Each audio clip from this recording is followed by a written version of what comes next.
11-12 October 2025న Aam Aadmi party ఢిల్లీలో అనేక ప్రదేశాల్లో ర్యాలీలు సభలు నిర్వహించింది.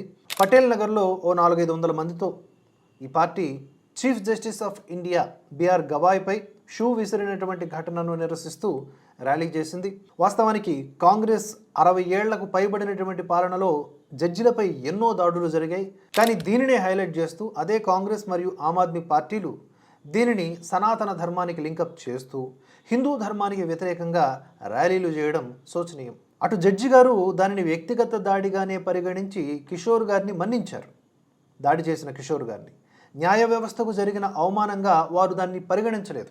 అయినా కూడా వీరు దాన్ని రాద్ధాంతం చేయాలని చూశారు. ఇక అదే ఢిల్లీలో అక్టోబర్ 11, 2025నే ఇండియన్ నేషనల్ కాంగ్రెస్ దేశవ్యాప్తంగా సీజేఐపై దాడి ఘటనను, ఐపీఎస్ అధికారి పురాణ్ కుమార్ సూసైడ్ను నిరసిస్తూ పిలుపునిచ్చింది.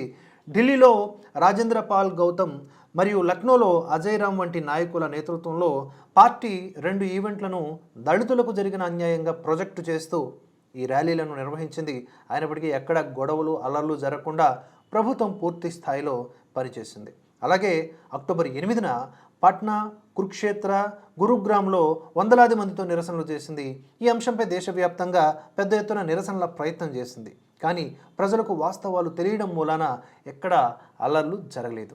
ఇక అక్టోబర్ 10, 2025న all India Muslim personal law board AIMIM chief Asaduddin Owaisi ఢిల్లీలో జంతర్ మంతర్ వద్ద ర్యాలీ నిర్వహించింది. ఒక 200-300 మంది పాల్గొన్నటువంటి ఈ కార్యక్రమంలో డెమాన్స్ట్రేషన్, ఇటీవల పాస్ అయినటువంటి వక్ఫ్ అమెండ్మెంట్ యాక్ట్కు వ్యతిరేకంగా ఈ గ్రూపులు ముస్లిం కమ్యూనిటీ ప్రాపర్టీలు హక్కులపై పోరాటం చేయాలని పెద్ద ఎత్తున నిరసనలు చేశాయి.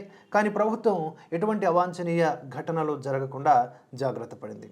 అక్టోబర్ 10, 2025న ఆమ్ ఆద్మీ పార్టీ నాయకుడు రాజుభాయ్ కర్పడా గుజరాత్లో బోటాడ్లో అగ్రికల్చర్ ప్రొడ్యూస్ మార్కెట్ కమిటీ బయట 8 నుంచి 10,000 మందితో పెద్ద ర్యాలీని రైతుల పేరుతో నిర్వహించారు.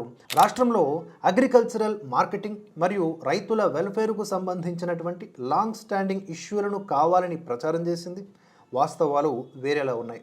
అలాగే ఈ 10,000 మంది రైతులు కాదని చూసిన వారందరికీ తెలుసు కనుక ఏ ఒక్కరూ పెద్దగా స్పందించలేదు.